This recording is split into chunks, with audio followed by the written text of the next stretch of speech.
Hi everybody, welcome to the trending stream. My name is Sunny Cardona, and please subscribe, click, and hit that bell to get the latest video notifications. In other words, whenever you hit that video notification and subscribe, you should be notified. Now, in this channel, I cover the top trending streams, what is happening big time.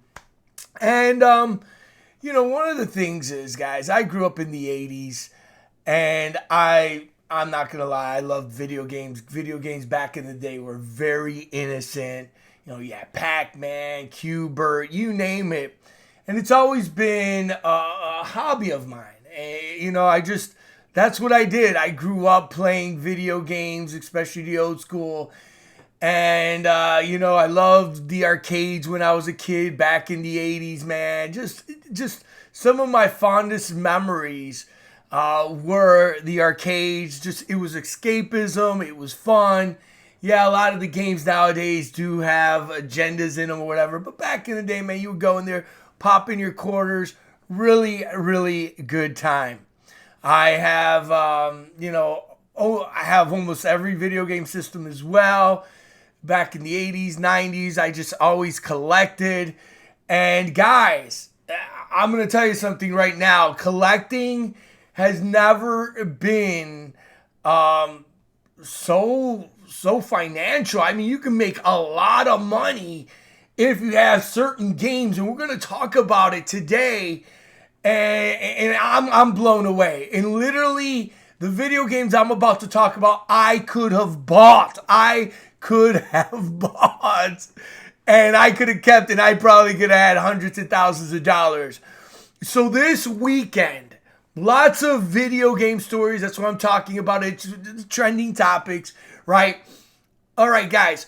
This was, I believe, I heard the story on, on Friday, Saturday, an unopened box of the 1987's copy of Nintendo's Legend of Zelda becomes the most expensive video game in history. But this is an old story because it was just beaten.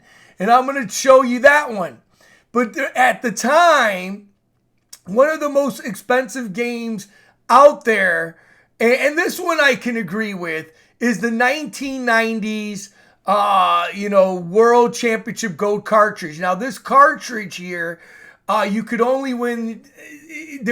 Back in the day, in the early 90s, Nintendo would do a competition to find the best Nintendo player. They even made a movie about it. Remember that Nintendo movie? And, what is it? The Nintendo movie here. Hold on here. What's that Nintendo movie where the kid goes and runs around and all that in the 80s or whatever? The Wizard. Yeah, it's The Wizard. And so in this movie, it basically showed how Nintendo did these competitions, right? And I guess in this competition, when the kids would win, they would have to play the top games for a certain amount of time. So Tetris and, a racing game or whatever. And if you had the top score, you would win. And then ultimately, you would win this cartridge here, this competition cartridge. They would give it to you. Like, it's the almost ultra limited video game, right? Ultra rare. And so anyway, this person's trying to sell it for $1 million here. I don't know if it went for that much. I know it went for whatever. But anyway, so now a copy of The Legend of Zelda, this cartridge here, one of them that looked like this, just went. All right, guys, just went for $870,000 at an auction sold by Heritage Auctions. It's the most ever paid at an auction for a video game at that time, right? The version of Zelda is a no-rev, A-round model produced in late 1987. So it's a rare one. It's one of the very first generation. It had a grade of 9.0, Wada Games, and comes inside a plastic case. Other top sellers in the Heritage video game auction include a copy of Super Mario. Now, Super Mario, a brand new one, a 1990 copy, went for $360,000. And this copy here, the ones that are going very rare, Super Mario's. Now, again, this game is rare because It came with the Super Nintendo, right? But they also sold them separately. And it only went out in a few markets. When Nintendo came out, it actually first came out like in testing locations in New York. So the very first time NES came out and these games came out was in New York. And so they're like the very first one. So it's very, this game is very rare, right? Just like the competition card. And anyway, they're basically all sealed and everything. A previous record of a sealed Super Nintendo went for $660,000, guys. Unbelievable. Again, these games aren't even open, and that's why they're so rare. They're from the 80s. 87, 86, all these things. And then what happens is also is the condition, no dings. And so it is big money. So I heard about this story July 9th, right? So, and then the record was broken. Then again, a sealed copy. This was July 12th. So it's July 9th, a few days later, July 12th, a sealed Super Mario 64. Now, this one's shocking to me. Because I could see the Nintendos, those are the 80s, but this is the 90s. It sells for a record-breaking $1.56 million, guys. Unbelievable. Nintendo games have been commanding massive prices at auction this year. Just days after a rare copy of The Legend of Zelda fetched about $870,000, a Nintendo 64 Classic has been double that amount at a complete sale of Super Mario 64 at a whopping 1.56. Again, it's a 9.8. That's almost a perfect copy. A 10 is like, you can't get it, right?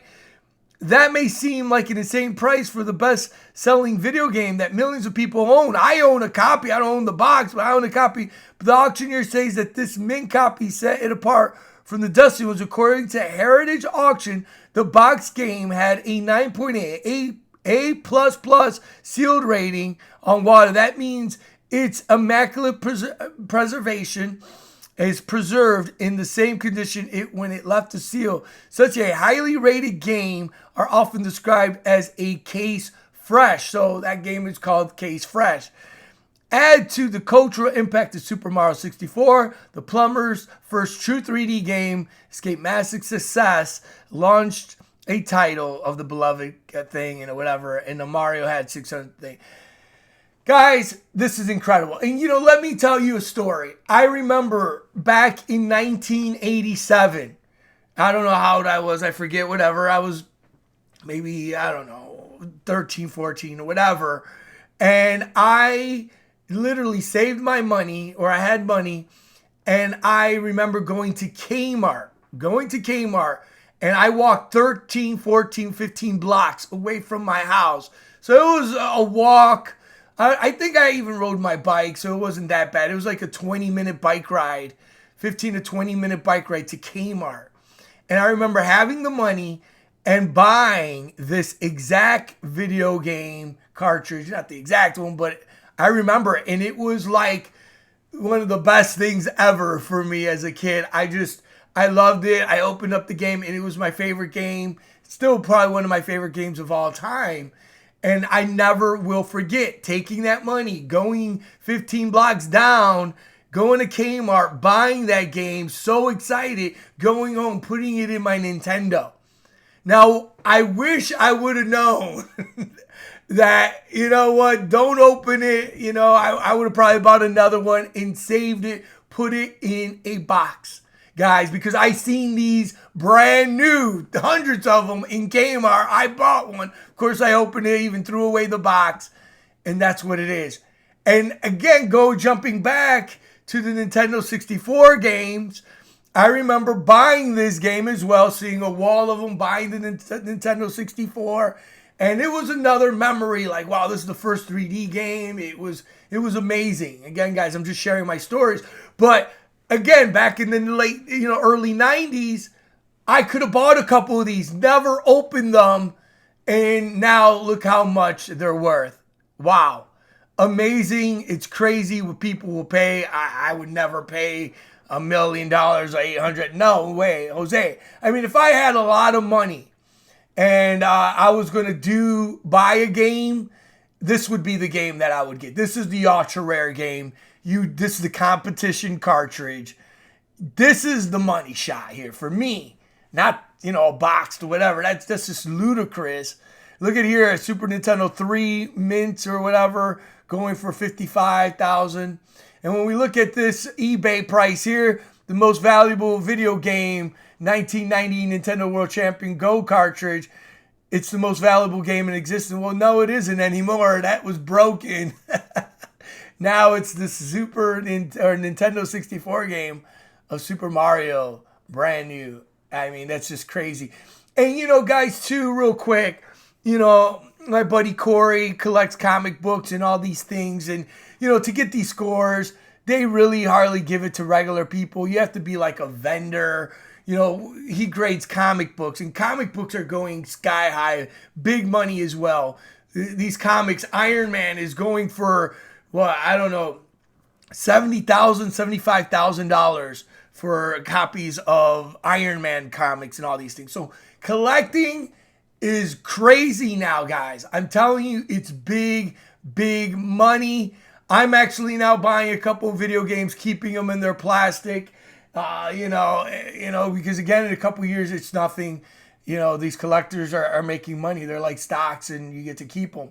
I want to give a big shout out as well. And I know this sounds crazy here, because they have to put a black woman. Why could they just put a woman? But anyway, big props to this woman. She gets 2 records for her vast vintage collection. This woman owns over thousands of LCD games.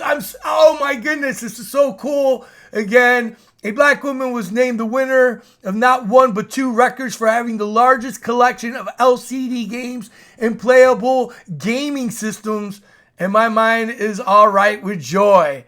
By the numbers, Linda, right? I'm not going to butcher her name, but Linda has 2 world records for her collection. She has, again, 15 1,599 LCD games and 2,430 playable gaming systems.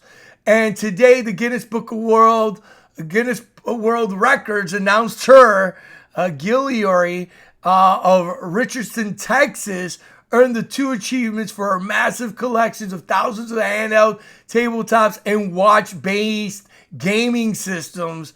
These aren't gaming systems. We think of consoles, but they're handhelds rather than the Tiger, more than like the Tiger handhelds. You guys know that. Her collection, and God bless her, man.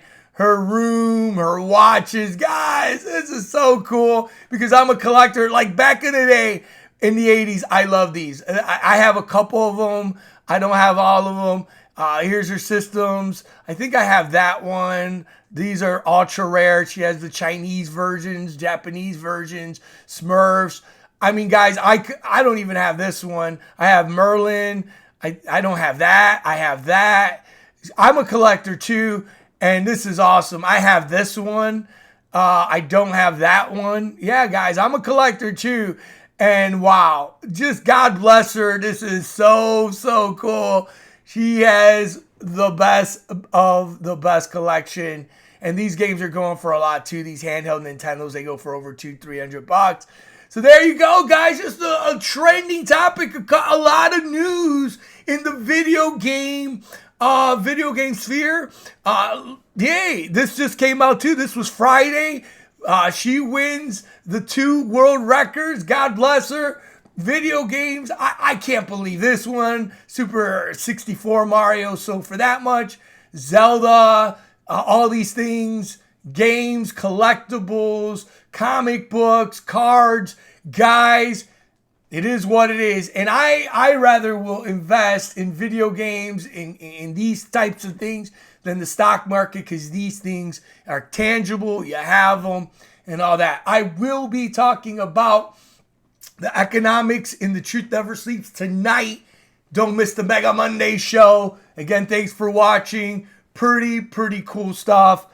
Crazy amounts of money for I don't know what. But anyway, I think this woman's collection is worth $1 million or whatever. Not $1 million, but a lot more that one cart. But anyway, guys, thanks. I hope you enjoyed this edition of the Trending Stream, trending stuff this weekend in July. Thanks again for watching. I'll talk to you and see you in the next one. Subscribe.